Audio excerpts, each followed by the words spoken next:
Hi guys, I'm Vinay Kumar from मेरी coaching में माफ कीजिएगा, मेरी कोचिंग सेंटर पूसा। और हमारा यूट्यूब चैनल जो है द लर्निंग हाउस, ठीक है। तो 10th का math surface area and volumes का आज लेक्चर नंबर 6 होगा। वॉल्यूम्स एंड सरफेस एरिया का लेक्चर नंबर 6 या फिर क्लास नंबर 6 हमने 16 नंबर प्रश्न तक कर लिया था। ये भारतीय भवन के बुक्स में पढ़ा रहा हूँ, ठीक है, भारतीय भवन के बुक से। तो 16 नंबर प्रश्न तक हमने कर लिया। तो आज 17 नंबर प्रश्न से करेंगे। 17 नंबर का प्रश्न क्या कह रहा है उसको जरा ध्यान से सुनिए, बहुत महत्वपूर्ण प्रश्न है। 14 सेंटीमीटर व्यास वाले एक नल के द्वारा 5 किलोमीटर प्रति घंटा की दर से पानी आयताकार तालाब में प्रवाहित हो रहा है, जो 50 मीटर लंबा एवं 44 मीटर चौड़ा है, ठीक है। उस समय को निर्धारित कीजिए जिसमें तालाब में पानी की सतह 7 सेंटीमीटर से ऊपर उठ जाए, ठीक है। तो इसमें क्या कह रहा है कि एक पाइप है, ठीक है।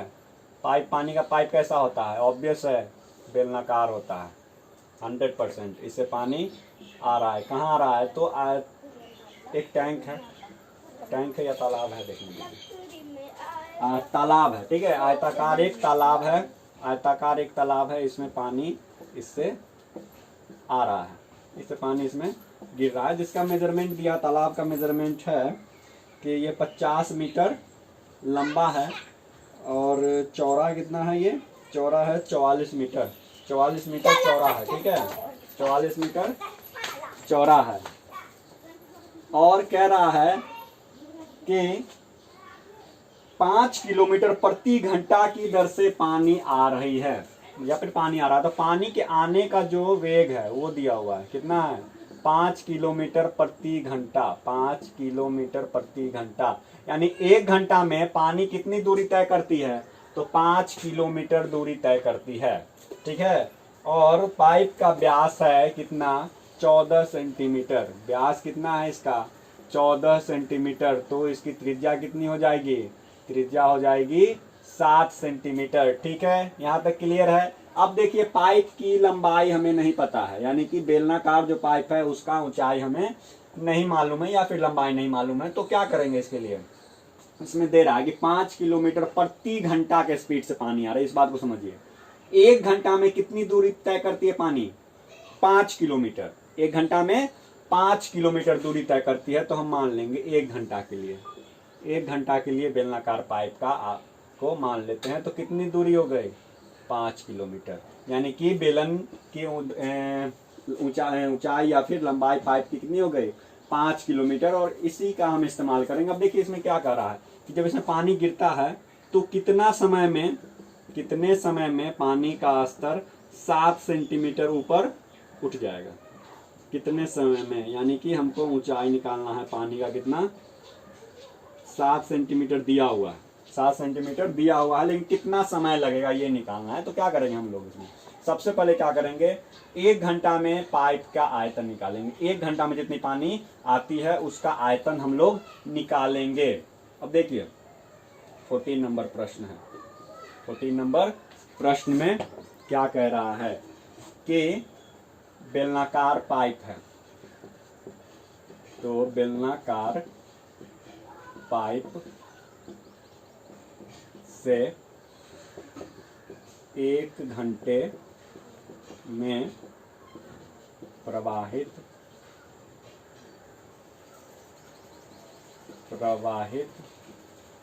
जल का आयतन कितना हो जाएगा? पाई आर स्क्वायर एच।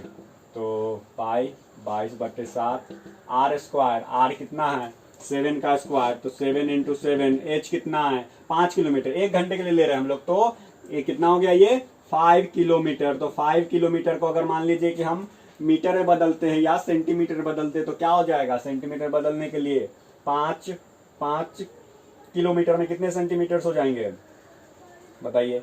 सबसे पहले तो मीटर बदलेंगे तो 1000, फिर उसको सेंटीमीटर बदलेंगे तो 10 से मल्टीप्लाई करेंगे, 7 7 कट गया, कितना आ गया? 22 इंटू 7 इंटू 5 50,000, ठीक है। 50,000 सेंटीमीटर क्यूब।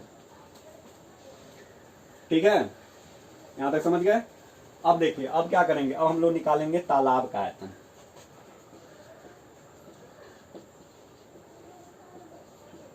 तालाब का आयतन कितने कितने ऊंचाई के लिए, 7 सेंटीमीटर ऊंचाई के लिए निकालेंगे। तो क्या हो जाएगा, LBH फॉर्मूला होता है, L कितना है 50 मीटर है, 50 मीटर है, इसको सेंटीमीटर बदल देंगे तो क्या हो जाएगा, कितना से मल्टीप्लाई करेंगे, 100 से। ठीक है, देन यहाँ पे देखिए 1000 मीटर 5000 मीटर हो गया, और फिर सेंटीमीटर बदलेंगे तो 100 से मल्टीप्लाई करेंगे, ये डबल जीरो हो जाएगा यहाँ पे। ठीक है, इसको ये थोड़ा सा मिस्टेक है, इसको करेक्शन ठीक कर लेंगे। तो 50 इंटू 100 देन क्या हो जाएगा, 44 है, तो 44 में फिर से 100 से मल्टीप्लाई हो जाएगा और 7 सेंटीमीटर। ठीक है, ये आ गया हमारा क्या, तालाब का आयतन, यानी कि इतना पानी भर रहा है।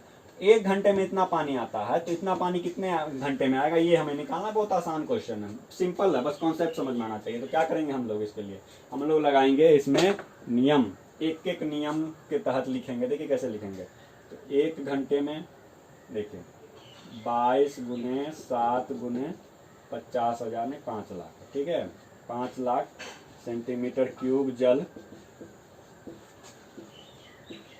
1 घंटे में भरता है। तो 1 सेंटीमीटर क्यूब कितने घंटे में भरेगा, 1 बाई ये क्या हो जाएगा, 22 इंटू 7 इंटू 5 लाख।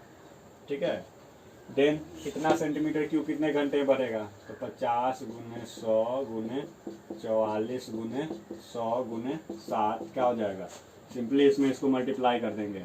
तो क्या करेंगे, 1 बाई 22 गुने 7 गुने 5 लाख गुने कितना हो जाएगा, 50 गुने 100 गुने 44 गुने 100 गुने 7। ठीक है, अब देखिए अब क्या क्या कट होगा, 1 0 1 0 1 0 1 0 1 0 1 0 2 0 2 0 2 0 2 0 कट गया, 1 7 कट गया। ठीक है, 22 से 44 कट गया, 1 5 से 1 5 कट गया। अब देखिए कितना आ गया, हमें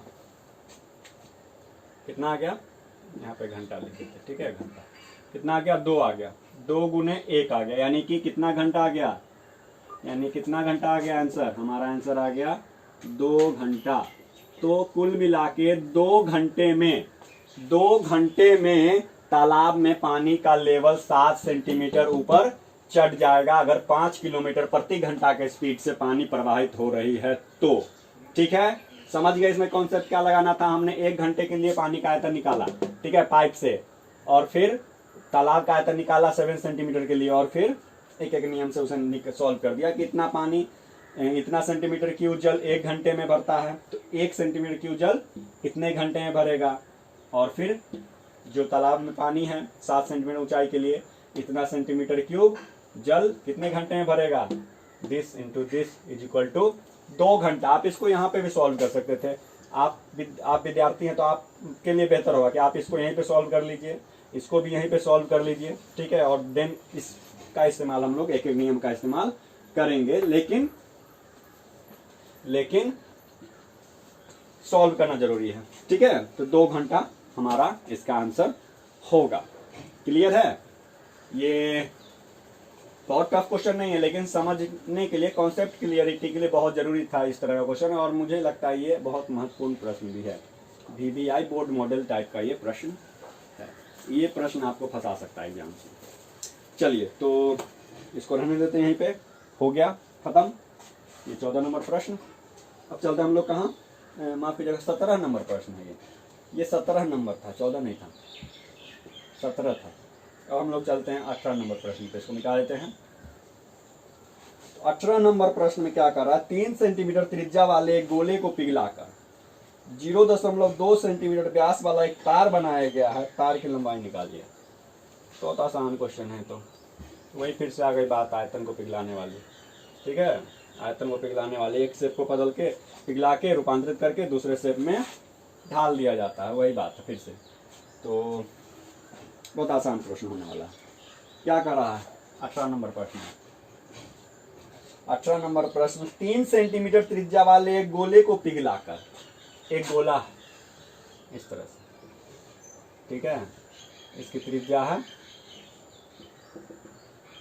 3 सेंटीमीटर, ठीक है, को पिघलाकर 0.2 सेंटीमीटर व्यास का रहा, यानी कि बेलनाकार तार है।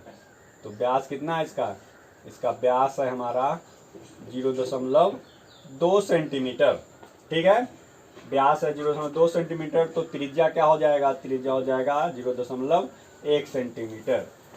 तो हमें क्या निकालना है? तार की लंबाई निकालना है, यानी कि इस बेलन की हमें हाइट निकालनी है, ठीक है। तो क्या करेंगे? बहुत आसान है। सबसे पहले गोले का आयतन निकालेंगे। तो क्या हो जाएगा? गोले का आयतन क्या हो जाता है? फॉर्मूला क्या होता है? पाई आर, गोला का होता है 4/3 पाई आर क्यूब। तो 4/3 पाई आर क्यूब, यानी कि 3 का क्यूब, 3 × 3 × 3, 1 3 से 1 3 कट गया, क्या आ गया? 3 × 9 36 पाई सेंटीमीटर क्यूब। किसका? गोले का आयतन। इसका आयतन आ गया कितना? 36 पाई सेंटीमीटर क्यूब, ठीक है। अब क्या करेंगे? अब निकालेंगे हम लोग तार का। तो बेलनाकार फॉर्म में है, फिर बेलनाकार रूप में है, तो बेलनाकार तार का आयतन क्या हो जाएगा? पाई आर स्क्वायर एच। तो पाई को रहने देते हैं, आर स्क्वायर, आर कितना है? 0.1 का स्क्वायर, एच हमें निकालना है, ठीक है। तो इसका स्क्वायर क्या हो जाएगा? इसका स्क्वायर हो जाएगा 0.01 पाई एच सेंटीमीटर क्यूब। अब देखो पिघला के बनाया है, पिघलाने वाली बात आ गई। इसका मतलब क्या है? कि दोनों का वॉल्यूम बराबर होगा। तो प्रश्न से क्या लिख सकते हैं हम लोग? प्रश्न से लिख सकते हैं कि गोले का आयतन और बेलनाकार तार का आयतन दोनों आपस में इक्वल है। तो ऐसे लिखेंगे इसको, तार का आयतन बराबर गोले का आयतन, ठीक है। तार का आयतन कितना है? 0.01 pi into H is equal to 36 pi, ठीक है। देखो एच इज इक्वल टू कितना हो जाएगा? 36 पाई डिवाइडेड बाई 0.01 पाई से पाई कट गया। ये क्या हो जाएगा? एच बराबर, एक पॉइंट हटेगा, ऊपर 00 चला जाएगा, यानी 3600 सेंटीमीटर। तो तार की लंबाई कितनी हो गई? 3600 सेंटीमीटर। हमें क्या निकल के आ गया? 3600 सेंटीमीटर। यानी कि 3 सेंटीमीटर त्रिज्या वाले गोले को पिघलाकर जब 0.1 त्रिज्या वाले बेलनाकार तार के रूप में बदला जाता है, तो उस तार की लंबाई होती है कितनी? 3600 सेंटीमीटर, ठीक है। ये आपका आंसर हो गया, यही निकालना था।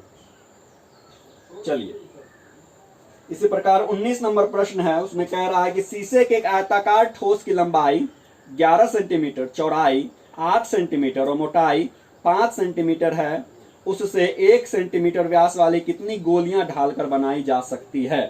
तो ठोस जो है आयताकार ठोस कह रहा है, और उसकी लंबाई, चौड़ाई, ऊंचाई तीनों ही दिया हुआ है, तीनों हमें पता है। इसका मतलब क्या है? कि वो क्या है?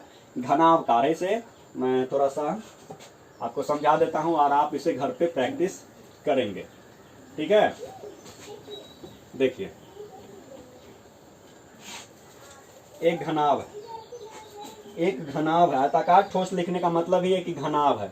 अगर वर्गाकार होता तो घन होता। वैसे भी इसकी लंबाई, चौड़ाई और ऊंचाई तीनों ही अलग अलग दे रखा है। तो कितना दिया हुआ है? लंबाई 11 सेंटीमीटर, चौड़ाई है इसकी 8 सेंटीमीटर और मोटाई है इसकी 5 सेंटीमीटर को पिघलाकर 1 सेंटीमीटर व्यास वाली कितनी गोलियां बनाई जाती है? इसको पिघला देता है, और कितना?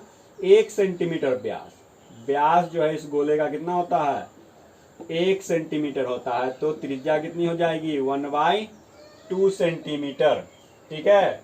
तो कितनी नंबर ऑफ गोले स्मॉल स्फीयर्स निकालने हैं। तो क्या करेंगे इसको निकालने के लिए? बहुत आसान है, इसका वॉल्यूम निकालेंगे। इसका वॉल्यूम या फिर आयतन, आयतन निकालेंगे किसका, घनाभ का, और उसके बाद इसका आयतन निकालेंगे किसका, गोले का, और संख्या कैसे निकालेंगे, संख्या बराबर हो जाएगा, हमारा कॉन्सेप्ट कैसे लगाएंगे, तो घनाभ का आयतन, घनाभ का आयतन बटे या फिर डिवाइडेड बाय गोले का आयतन, गोले का आयतन। तो हमें छोटे गोलों की संख्या यहाँ पे प्राप्त हो जाएगी। ठीक है, तो इसको घर पे बनाना है, बहुत आसान प्रश्न है, पहले भी हम लोग करते आ रहे हैं। अगर आपका कॉन्सेप्ट क्लियर हो रहा है तो आप आसानी से इसको सॉल्व कर लेंगे। अगर कैलकुलेशन में दिक्कत है तो उसको तो आपको करने से ही निजात मिलने वाला है उस चीज़ से, उस प्रॉब्लम से, उस समस्या से। ठीक है, तो आज के लिए इतना ही रहने देते हैं, थोड़ा छोटा क्लास रहा लेकिन फिर भी कोई बात नहीं, कल करेंगे। चलिए बाय।